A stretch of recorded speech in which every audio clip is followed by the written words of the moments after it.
Good morning, everyone.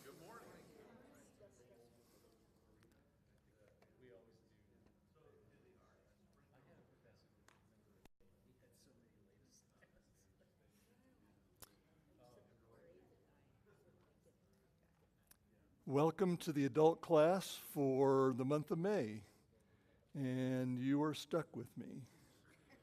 Um, Welcome to those who are online. You're part of the class too. Um, for those of you who don't know who I am, my name's Dave Gayer. I attended for some time at Southside for many years, and then Southside made a choice to plant another congregation in Murray Park, and so that is and went there. And then I came to Cross Tower here in 2000, toward the end of 2019, hoping to integrate myself into the congregation here when COVID hit. So it's been challenging, but it's good to be here. It's good to see you all. One thing I wanted to say to start with, and I'm always amazed at this, I hope you all realize how blessed this congregation is. It has been ever since Southside to have an incredible number of wonderful teachers as members here. I've been fortunate to be in so many good classes even since I've been here, and there's just such incredible talent, and not just in the adult classes, but in all those that teach the kids back there. I am in awe of teachers, and I have learned so much from being in class, and especially everybody who participates, because they're the ones that help me learn most. I'm a very undisciplined studier. When I was preparing for this class, I just had books scattered all over the table and a computer terminal as well. For this class, I had, when I got done for this introductory class, I thought I had enough for like a month's worth of teaching. I thought, well, this won't do, not to squeeze this into the first hour of. So I did like my high school senior English teacher did, got my red pen out and started marking through all my notes. And now I have about 5 minutes worth of material. So I got rid of a lot of stuff you didn't need. So anyway, normally I love, my favorite way of my favorite class is textual. I love getting into the text because it helps me get into the Word, and I find something new, a lot new every time I study. But this time, just because of what I've been thinking about the past few years, I decided to do something that was a little bit outside my comfort zone, and so I'm not going to do something textual. It's more topical. And so it's probably going to be a big mess. So you'll have to bear with me on that.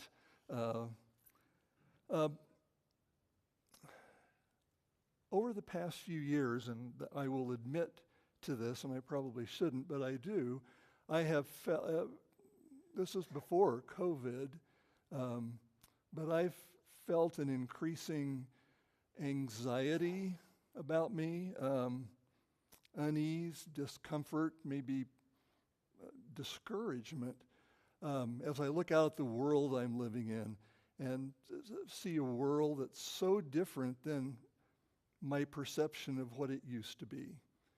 And am I up in the night with that? And I know I'm not supposed to be, but I am. I just look at the way people treat each other nowadays. and there are a lot of avenues for people to be able to do that. There's a lot of mean-spiritedness, hate even out there. And I think what happened when COVID arrived, it isolated us even more, and it made me, and that just intensified my feelings of my grandmother used to say, whenever somebody would tell her something that she didn't know about, or she'd see something in the newspaper, and she'd just shake her head and say, "What's this world coming to?"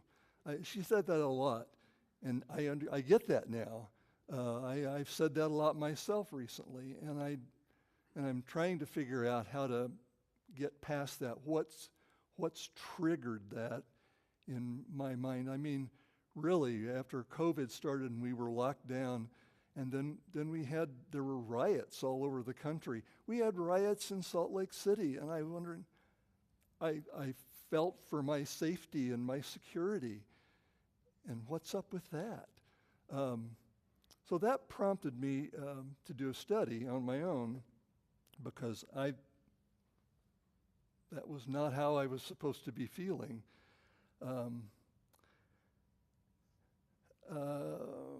And then there was other, and I'm like the news, I'm stressing the bad news, I guess, for a moment here. In the latest issue of the Christian Chronicle, there was this statistic that said since 1990, more than 1,200 congregations of the Church of Christ have closed in this country, have shut down, shut their doors, and moved on. And also since 1990, the number of Church of Christ members has declined 14%. That's a significant number. It doesn't sound like much, 14, but that's a lot of people. Now, to be fair, in the bigger picture all across the country, this is the trend, that church attendance has dropped significantly, and so it gives me pause as to why this is, and the answer to why this is happening is beyond the scope of this class, but it has started me thinking about the good news versus bad news, I guess, that we get. I just get a lot of negativity, which is why I stopped watching the news. Just made me, I don't want to be in a bad mood all the time. I don't want a feeling of helplessness. Sometimes I feel like one of the disciples in the boat during the storm out in the middle of the sea, and I'm yelling, "Master, don't you care about me?" And he just says, "You're just being silly. Don't you have faith?" Where'd your faith go? So now I know I'm not supposed to be like that, but I do. I know there was a concept I learned when I was a sophomore in college, when I was going to be a psychology major, which lasted one semester. It was a concept called cognitive dissonance, which is if you've got two concepts in your brain that both are real, but they conflict, they war against each other. And that's what I was feeling. I wanted to stop that. So I want you to help me during this class understand why that's happening, how I can get better at it. So is it that church attendance is declining, or is it just a change in mentality? For instance, I'm part of a quilt group on Facebook, and they were talking about how many quilt shops have closed, and I was thinking of other shops that have closed, and things and restaurants that have closed, and it's just, I think our whole mentality about leaving our house is changing.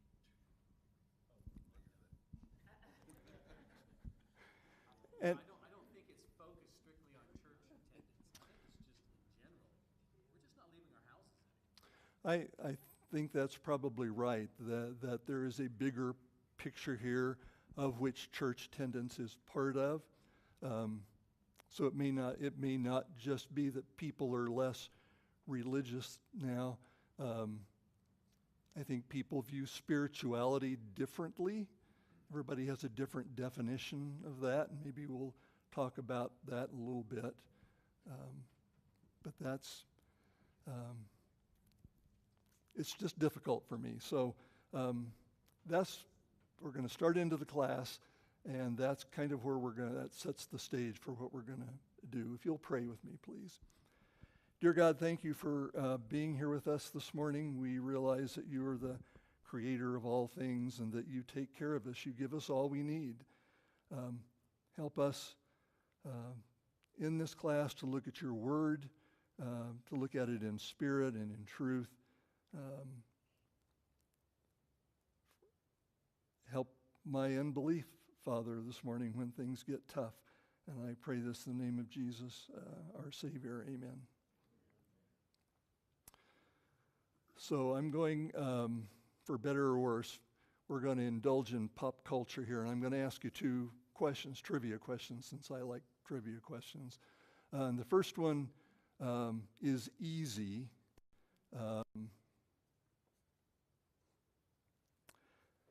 This is a movie question. This movie, I'm going to put a line of dialogue up here. And this is a movie that came out in 1983, which doesn't seem like to me it should be that long ago, but it was. This movie is almost 40 years old. That's depressing.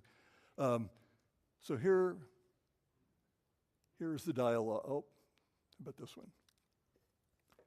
Give yourself to the dark side. It's the only way you can save your friends.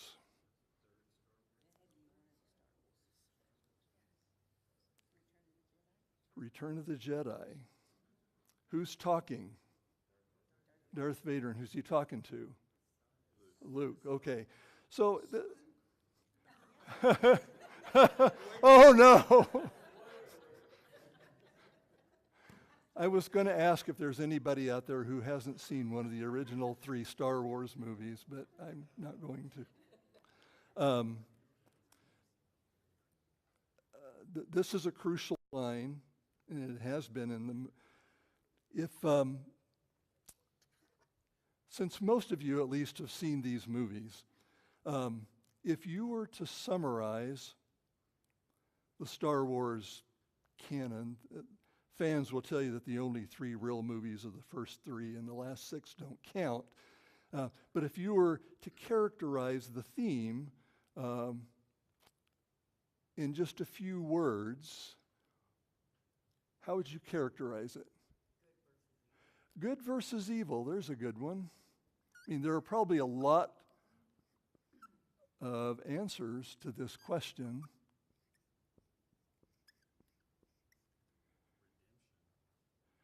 Redemption.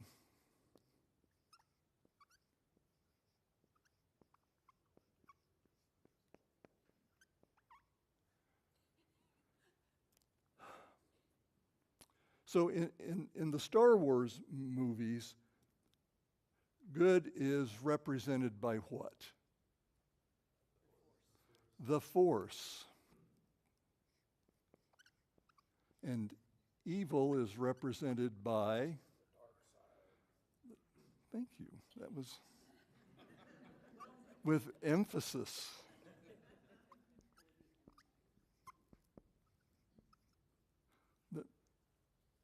There's actually some spirituality to that, actually, some scripturality to that. George Lucas said when he made these movies, he was intentionally simplifying the world with this concept. And I think if you look at any character in those Star Wars movies, can't you tell right away whether they're good or bad?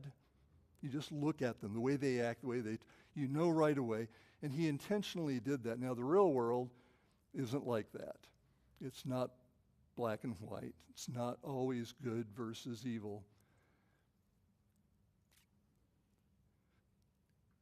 Is this a concept today, right now? Is there good versus evil going on out there in the world right now? It may not be black and white, but there is still a battle going on out there, right?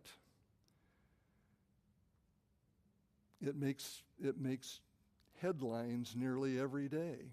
It's depressing, but this is the way it's not like things have suddenly changed in the world. This has been going on for quite some time. I think part of the reason is we're just aware of it more, right? Yeah, I was going to say, I think part of the evil, or part of evil, and I think this is part of Satan's plan as well, is to make good, the forces that we would say are good, to become, or seem to be, like there's like this gray area. So that what we would normally have perceived or previously have perceived as good, now, well, it's good, but, and that makes it where it becomes more difficult to define what is evil, right? Because obviously, in real life, there is maybe a continuum, but there are things that are good, but we never see that portrayed like it maybe simplified good versus evil anymore. And you can look at like the Marvel movies or whatever, where the characters I grew up with, like I have no interest in watching some of the new stuff because like these guys are bad, they're good, but they're bad, So I think that's part of the master plan on the evil side, is to portray what was good as maybe not so good.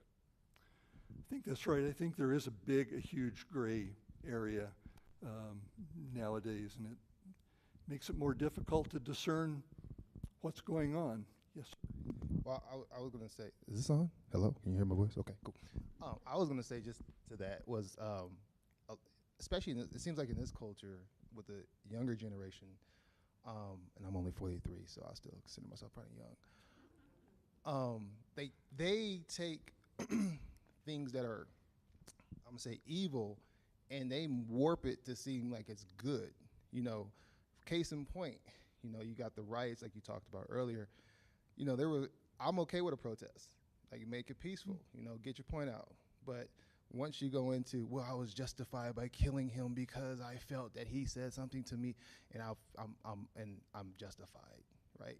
So I think a lot of it is Satan has done a crazy job of getting evil in, mixing it in with people and saying like, this is okay. This is the norm now. This is the new neutral, or whatever you want to say. Mm-hmm.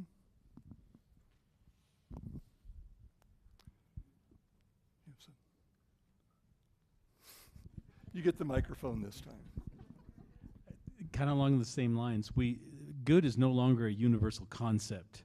Good is a construct now that we've made, usually based on our religious views, our political views, and if your good doesn't agree with my standards, it's no longer good. You see people who donate money to this, donate to that, and they're vilified because, well, you should have donated to this, or, this money could have been used this way. It's no longer just a good thing. It's. So everybody has their own standards now. There's not a standard. There are lots of standards out there. The lines between good and evil have been blurred. And that creates problems for all of us. Your second pop culture question is a hard one, and truthfully, I don't expect anybody to know the answer to this, but I'm going to take you back to 1968. This is music trivia now. These are lyrics to a song that was written in 1968, and I just want you to tell me who sang this song. If you can read that. It says, "Please allow me to introduce myself. I'm a man of wealth and taste. I've been around for long, long years, stole many a man's soul and faith." That is correct. I was around when Jesus Christ had his moment of doubt and pain, made sure that Pilate washed his hands and sealed his fate. Pleased to meet you. Hope you guessed my name. But what's confusing you is the nature of my game. I'm not a big Rolling Stones fan, but Mick Jagger wrote this song in the first person, and I can't believe Mick Jagger's alive, let alone touring. But he says, hope you guess my name. And who's he talking about? Satan. In fact, what's the name of this song? Do you know? Sympathy for the Devil. And I was reading the lyrics of this song. This was not a popular song at the time.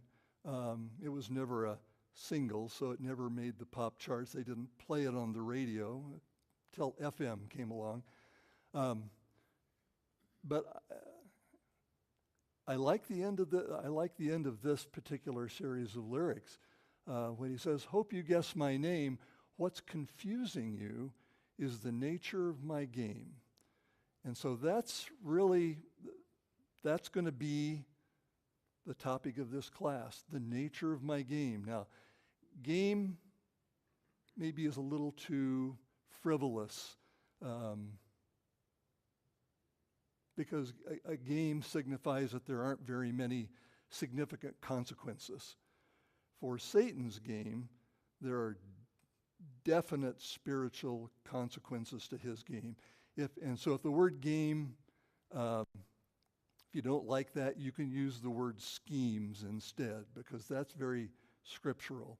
So what I'd like to talk about for the next 4 weeks is the nature of Satan's schemes, because I think it's easy for me to look out into the world today and say, that person's evil, or this is the result of Satan out there, or those actions are of the devil.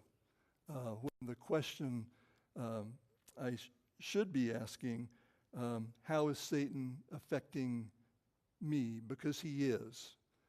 And so we're going to take a real scriptural look starting next week. We're going to go through the Old Testament all the way through the New, and look at how Satan has played his game over the centuries.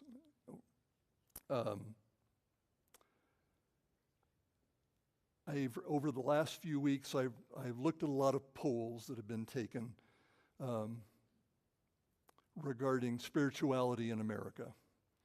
And problem with polls and surveys, is that the results you get are directly connected to how well you write the questions in the survey. You can kind of lead people to certain responses if you don't write them scientifically, I guess.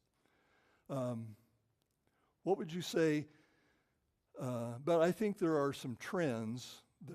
You can make some generalities about all of those polls with regard to whether people in the United States believe in God right now. What would you say? What would you guess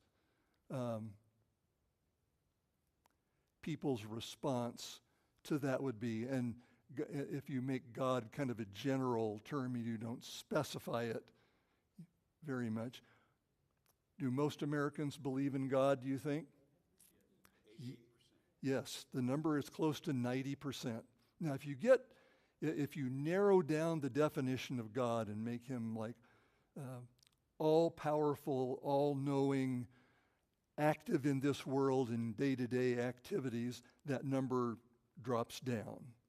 But generally speaking, most Americans believe in concept of God. Similarly, most Americans, though not as many believe in God, believe in Jesus Christ.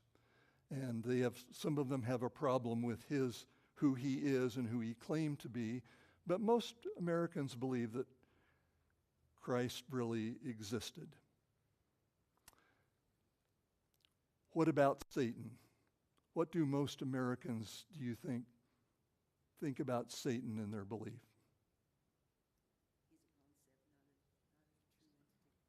What's that? He's a concept, not a true entity. He's a concept, which is really interesting, and it's And I just wanted to say something about taking polls is that polls are skewed because if they're not, I actually had a pollster hang up on me because of what I was not giving him the answers he wanted. well, and that's why you have to be careful about the data that you get from polls or that you believe from polls. But less than 50%, generally speaking, of Americans believe that there's actually a spiritual entity called Satan.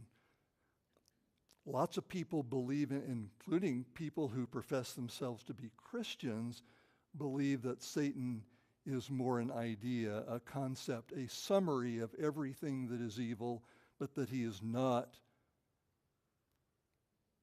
a being that exists and influences people in this world today.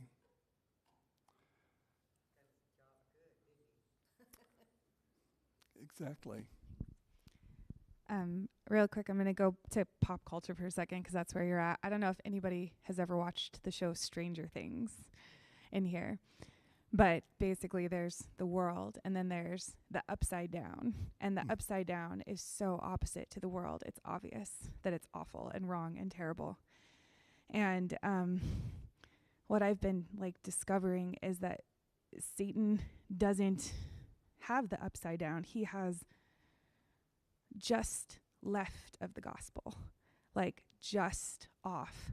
And I don't do math, but I know that when you start at a point and you go slightly sideways, eventually you're all the way over here. And that's really his goal, is not to be so far off, but to be far off enough that we don't pay attention and we miss huge, huge truths that don't seem that huge in the moment, and then they become huge things later. I think that's exactly right. We're going to talk more about that. To also go along with that comment,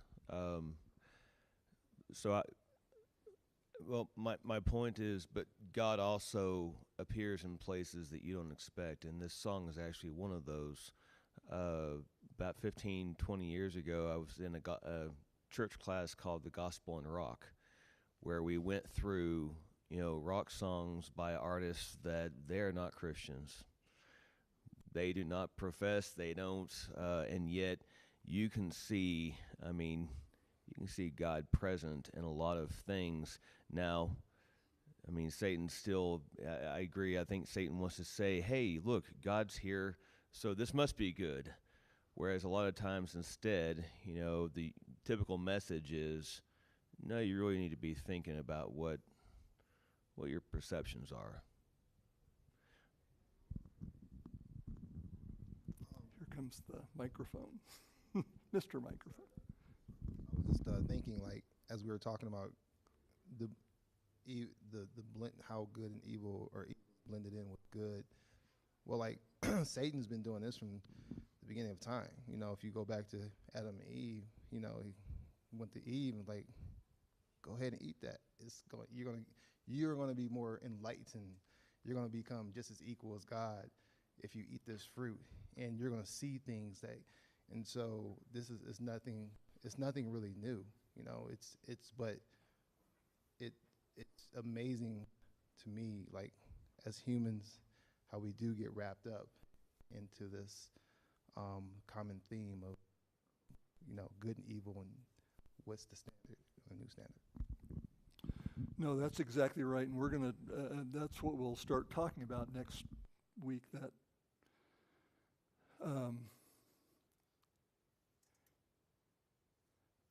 Satan's pretty amazing in what he does and how he gets us all to think differently than we would have supposed.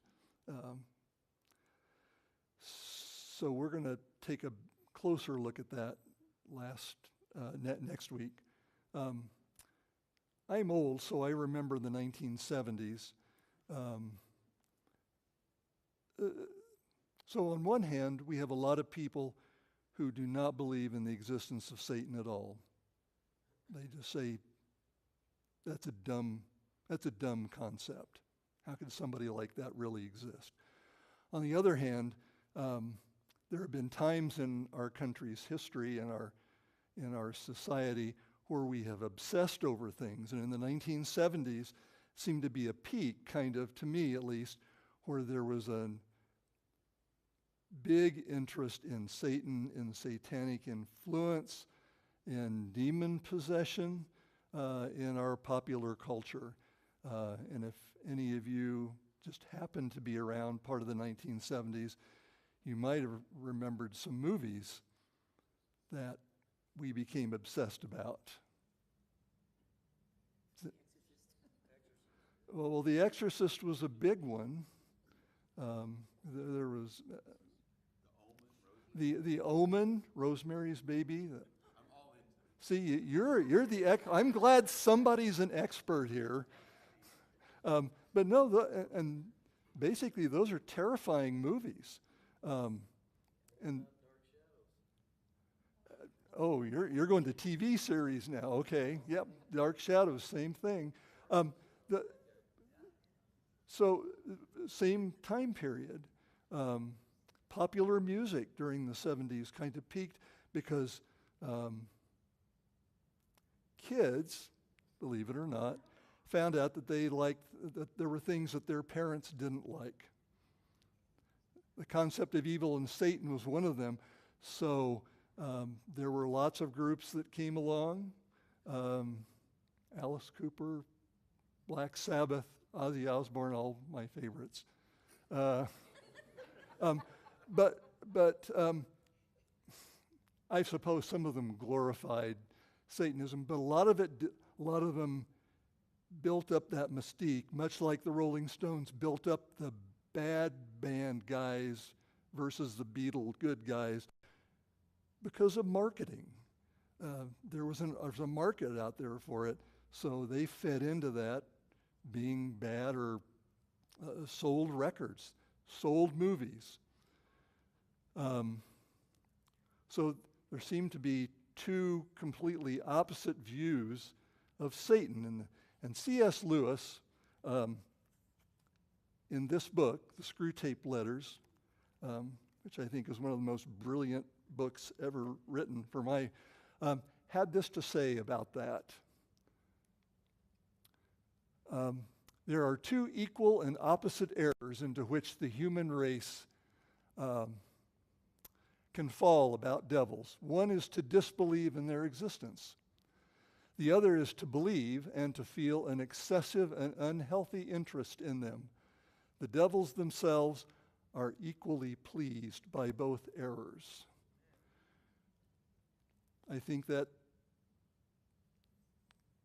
C.S. Lewis wrote that in 1942, during World War II, when there was a big war going on. There's a war going on today.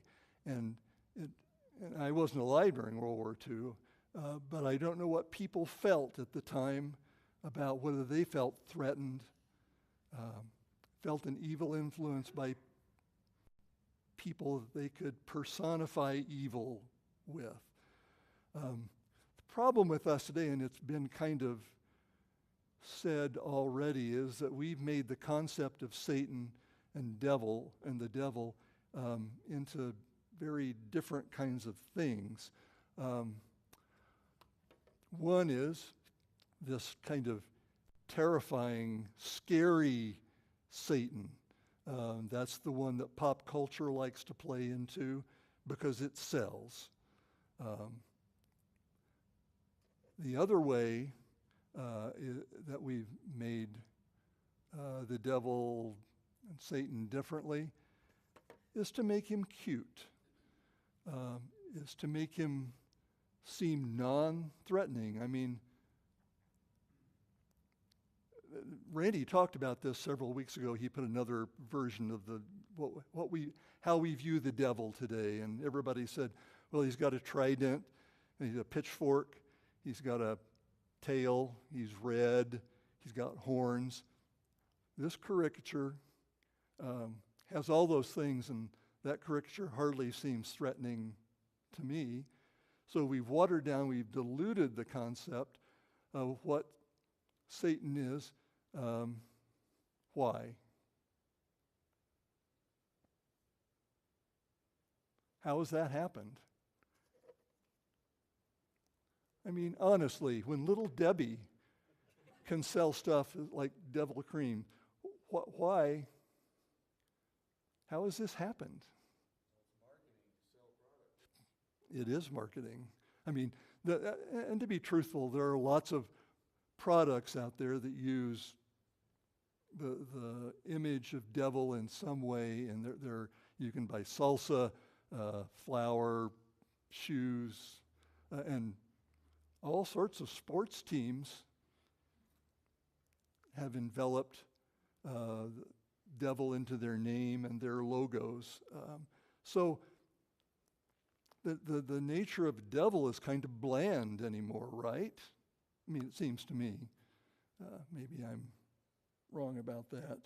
But we've just kind of co-opted or appropriated his image to suit our needs.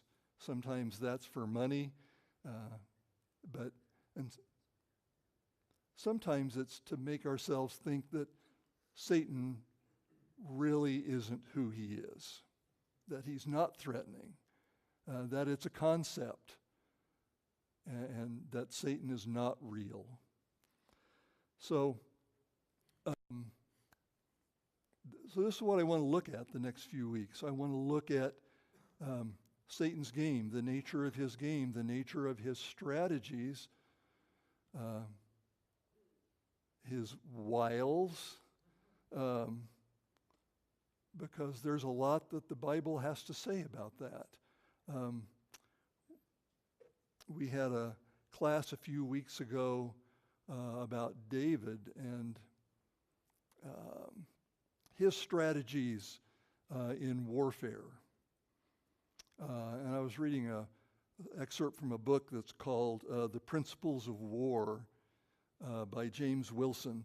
And he said that success in battle includes and hinges on knowing the enemy, knowing his intentions, and knowing his method of operations. That's true for us as well. For us, if we believe Satan is real and he is out there working, not just in the world, but against us personally, in order for us to combat that, we have to know who he is. We have to know how he operates. We have to know what his intentions are for us.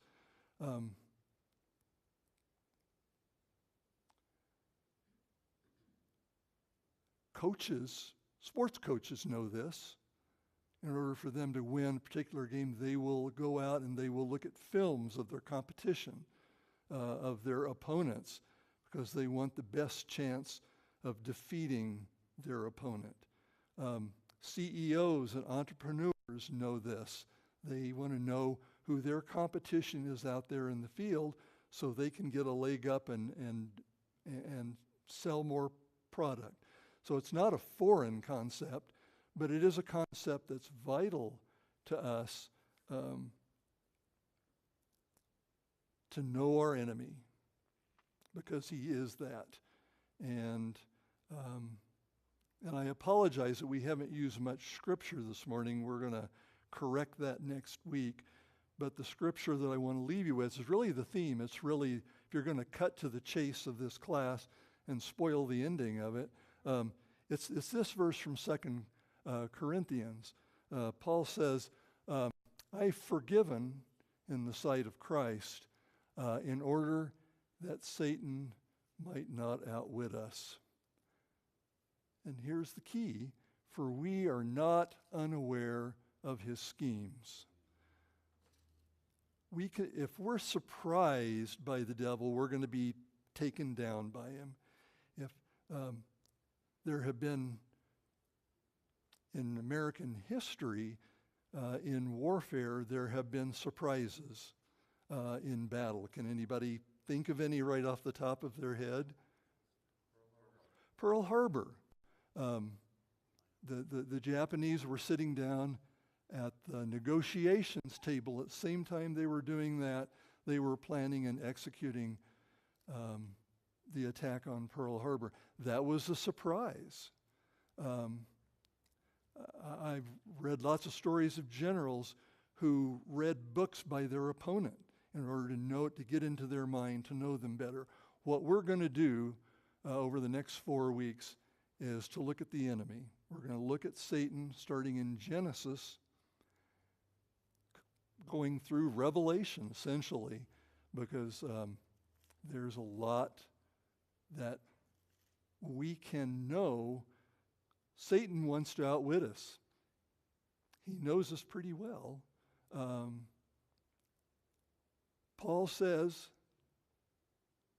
that we have the tools to not let him do that. And that's important for us. And we're that we have that we know nothing about him, and therefore he will constantly surprise us and take us down.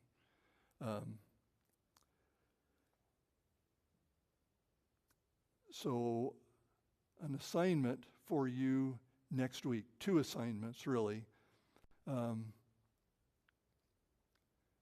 There's last week, Mark's final class on Colossians, we were talking a lot about, I think it was chapter 2 or chapter 3, it was a lot about who Jesus is and his nature and his intent for us.